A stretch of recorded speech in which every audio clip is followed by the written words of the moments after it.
যারা পূর্ণ প্রশিক্ষিত 24 মাসের ডিএলএড কমপ্লিট করে যারা টেট কোয়ালিফাই করেছেন ইতিমধ্যে, সেই সব হবু শিক্ষক শিক্ষিকাদের স্বার্থে আমরা কোনোরূপ কি ম্যাট 1594 কি ম্যাট 1060 কোনোভাবে নতুন করে কোর্টের অর্ডারে যাতে টেট পাস না আসে তার জন্য লড়ছি।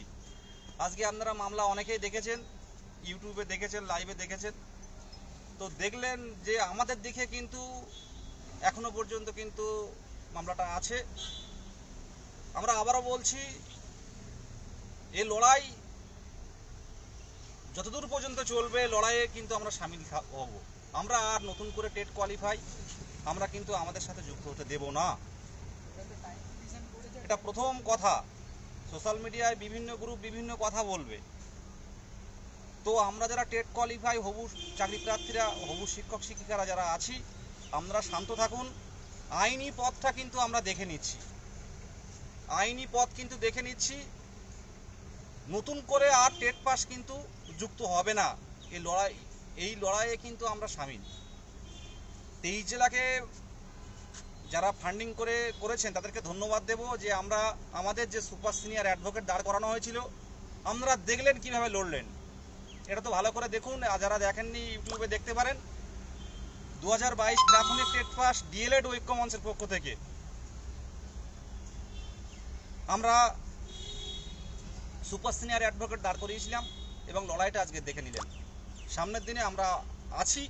আর 23 জেলাকে বলবো যে আপনারা হয়তো এখন আমাদের নোটিফিকেশন আসছে না, কিন্তু সুদিন আসছে, এই অপেক্ষায় অবশ্যই করবেন। যারা এখনো পর্যন্ত ফান্ডিং করেনি তারা অবশ্যই করবেন। আর যারা করেছেন তারাও যদি কারো সামর্থ্য থাকে পরবর্তীকালে ফান্ডিং করার জন্য তারাও করবেন। ফান্ডিংটা না থাকলে কিন্তু আমরা এই আইনিভাবে লড়াই করতে পারবো না। অনেক আইনি লড়াইয়ের মাধ্যমে কিন্তু আমাদের একটা নোটিফিকেশান আসবে। আমরা ভবিষ্যতে স্কুলে যেতে চলেছি। একটু ধৈর্য ধরুন, মানসিকভাবে ভেঙে পড়বেন।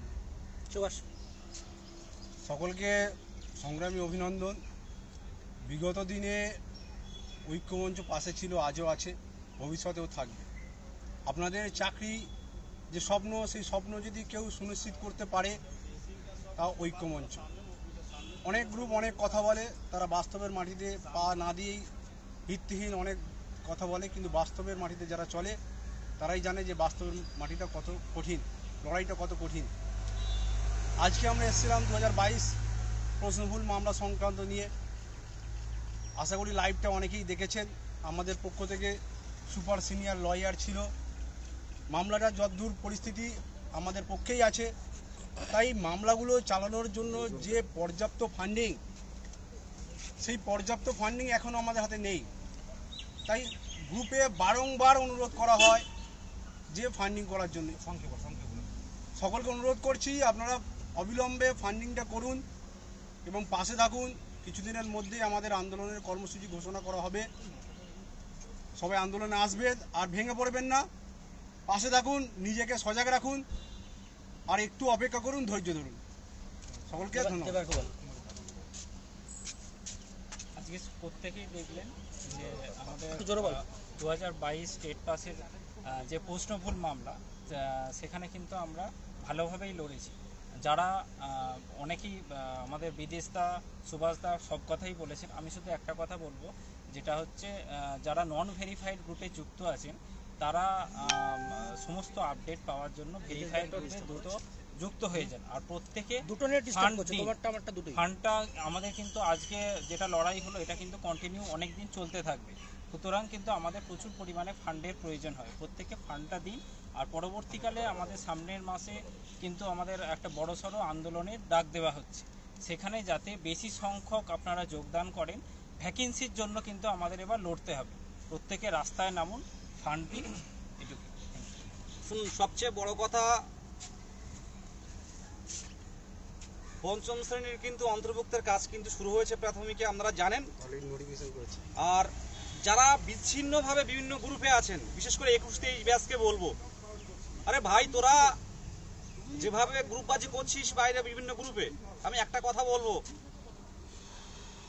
মার্চ মাস থেকে রেজাল্ট আউটের পর থেকে কিন্তু বসে নেই। আজকে 22 স্টেটটার প্রত্যেকটা মানুষ একমাত্র চেনে এই ঐক্য মঞ্চের কর্মসূচির কারণে। প্রত্যেকটা চ্যানেল জানে ঐক্য মঞ্চের কর্মসূচির কারণে, প্রত্যেকটা মন্ত্রীরা জানে ঐক্য মঞ্চের কর্মসূচির কারণে, প্রত্যেকটা ডিপিএসসিরা জানে ঐক্য মঞ্চের কর্মসূচির কারণে। আজকে পঞ্চম শ্রেণী ইনক্লুড হচ্ছে, এই সুবিধা কি যারা গ্রুপে নেই তারা পাবে না? 21-23 পাবে না? আজকে বিএড এর সার্টিফিকেট বাতিল হবে আগামী দিনে, সেই সুবিধা কি আপনারা পাবেন না? আজকে শূন্যপদ তৈরি হবে আন্দোলনের ভিত্তিতে, বারবার পশ্চাতে গেছি আমরা, তার সুবিধা কি আপনারা পাবেন না? 21-23 কে বলবো যে কিছু কিছু গ্রুপ খুলে সেখানে কন্ট্রোভার্সি তৈরি করা, আর যারা মানে মাথার ঘাম পায়ে পড়ছে, যারা দিনের শেষে কাজ করছে, তাদের নামে বিভিন্ন কন্ট্রোভার্সিমূলক কথা বলা, এগুলো যারা সাধারণ চাকরি প্রার্থীরা আছেন তারা বুঝে নিন। পরিষ্কারভাবে বলছি, প্রত্যেকটা কর্মসূচি যারা টেট পাস আছে, আর আমরা যারা গ্রুপে বিভিন্ন গ্রুপে ছড়িয়ে ছিটিয়ে আছেন, আমি পরিষ্কারভাবে বলছি যে কাজগুলো হচ্ছে সে কাজগুলো প্রত্যেকেই কিন্তু সার্বিক স্বার্থে হচ্ছে। প্রত্যেকটা কাজ, কি পঞ্চম শ্রেণী, কি বিএড এর সার্টিফিকেট বাতিল, আরে ম্যাটের কথা বলি, ম্যাট 1594 যেটা আছে 1594 2014 সালের প্রশ্নভুল মামলায় 6 নম্বর করে দিয়ে নতুন করে রেজাল্ট আউট করবে। এই রেজাল্টটা দিলে কি হতে পারে? কি হতে পারে নিজের কাছে প্রশ্ন করুন, কোনো গ্রুপবাজি নয়। এই রেজাল্টটা আটকে দিয়েছি আমরা, 2 মাসের জন্য আটকে দিয়েছি, সামনের দিনে কিন্তু আসছে। এরপরে কিন্তু ফান্ডিং না হলে পুরো ছেড়ে দেব, যা হবে। এখানে প্রত্যক্ষভাবে সবার স্বার্থ জড়িয়ে রয়েছে। আজকে 22-এর জন্য আসতে হলো কেন? এই রোদে বারে আসতে হচ্ছে কেন? আমাদের 22-এর প্রশ্নমূল মামলা আটকাতে হচ্ছে কেন? তার কারণ এটা না আটকালে আবার মানে আমাদের মানে কম্পিটিশনটা বেড়ে যাবে। 14 1 লক্ষ পাস করবে। আপনারা ইউটিউবে দেখুন বিগত দিনের যে পর্ষদের আইনজীবী কি বলেছে, 1594 মামলায় ডিভিশন বেঞ্চ সেখানে বলেছে কত পাস করতে পারে, সেখানে বলা হয়েছে 1 লক্ষর কাছাকাছি পাস করতে পারে 2014 সালে, 6 নাম্বার করে অ্যাড দিলে সবাইকে। তো 1 লক্ষ পাস করলে আমাদের কোনো চিহ্ন থাকবে? আর সুপ্রিম কোর্টে গেলে আপনারা তো জানেন কতটা খরচ হয়, যারা কাজ করছে তারা জানে। আমাদের সাথে 99.5% ক্যান্ডিডেটরা আছে, যারা জানে তারা কিন্তু ঐক্য মঞ্চের সাথে আছে এবং প্রত্যেকটা গ্রুপে যুক্ত হচ্ছে। আমি তাদেরকে বলছি, যারা অন্যান্য ছোট একটা হোয়াটসঅ্যাপ গ্রুপ খুলে বিশাল বৃহত্তর কাজ করছে, বাড়ি বসে বিপ্লব তৈরি করছে, তাদেরকে বলছি এদেরকে রুখে দিন। আর একটা কথা বলি যে ঐক্য মঞ্চ 2014 নট কোয়ালিফাইড, তারাও বিভিন্ন গ্রুপে আমাদের ঐক্য মঞ্চের নামে আবল তাবল বলছে। 2022-এ যারা নট কোয়ালিফাইড তারাও বলছে। আমি বলি যে সোশ্যাল মিডিয়াতে না বলে আসো ভাই, আইনি লড়াই হোক, আইনি লড়াই হোক। এই মাঠে এসে সকাল থেকে দাঁড়িয়ে না খেয়ে মাঠে এসে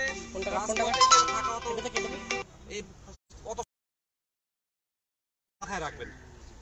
তোমার ফোন ওভারহিট হয়ে গেছে। আমি বললাম ওভারহিট। খুব বেশি আর কিছু বলার নেই, সংক্ষেপেই বলবো। বিষয়টা হচ্ছে যে পথে নেমেছি লড়াই করতে, হাল ছাড়বো না। দিনের শেষে লড়াইটা যতক্ষণ না শেষ হবে, যতক্ষণ নিজেদের ন্যায্য অধিকার, নিজেদের দাবিগুলোকে আদায় করতে পারছি, ততক্ষণ ঐক্যমঞ্চ লড়াই থামাবে না। লড়াই করতে গেলে ফান্ডিং দরকার। কারণ বলতেই পারেন অনেকে যে ফান্ডিংটা কিসের জন্য দরকার, তোমরা টাকা নিয়ে কী করছো।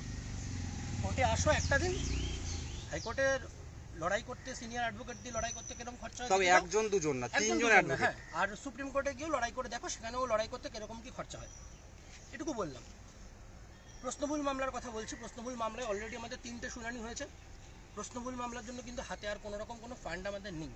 সবাইকে বলছি পাশে থাকো, লড়াই আমাদের পক্ষে আছে। তোমরা বিভিন্ন দিকে বিভিন্ন ইউটিউব চ্যানেলের ভিডিও দেখে একদিন ধরে হাজারো প্রশ্ন আমাদের করেছো। প্রত্যেককে খালি একটাই কথা বলেছিলাম, মঙ্গলবার দিনটা আগে দেখো কি হয়। আগে থেকে ভেবে নিও না রায় হয়ে গেছে, মঙ্গলবারটা দেখো। আজকে সবাই দেখে নিয়েছো, রায় হয়নি।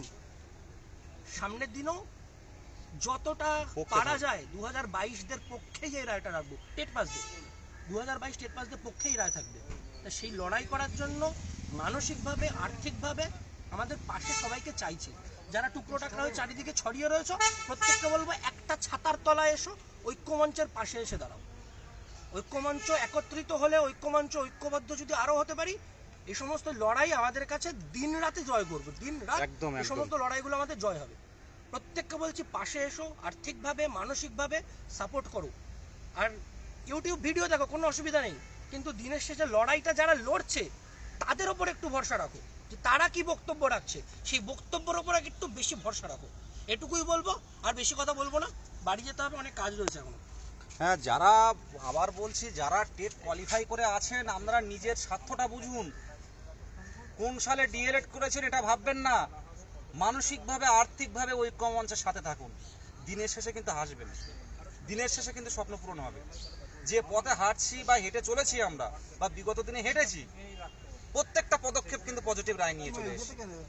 সামনের দিনে আরো দেখতে পাবেন পঞ্চম শ্রেণীটা প্রত্যেকটা প্রাথমিকে পূর্ণ হোক, তারপর বুঝতে পারবেন, আপনারা মন থেকে বুঝতে পারছেন। কিন্তু এই গ্রুপবাজিগুলো বন্ধ করে আসুন, মানসিকভাবে এবং আর্থিকভাবে পাশে দাঁড়ান, নিজের মানে নিজস্ব ভিউ তুলে ধরুন, কি করলে কি হবে, আমরা কি করে নিয়ে আসতে পারি। এটুকু সবাইকে বলবো, যারা ছড়িয়ে ছিটিয়ে আছেন জেলা গ্রুপে যুক্ত হন, জেলা গ্রুপটা আরও পজিটিভ করে তুলুন। সামনের দিনে কি করে শূন্য পদ 50,000 ভ্যাকান্সি এনে আমরা আমাদের সবার স্বপ্ন পূরণ করতে পারি, তার জন্য একসাথে আমরা মানে ঐক্যবদ্ধ হই। শেষ করো সুভাষ। ধন্যবাদ।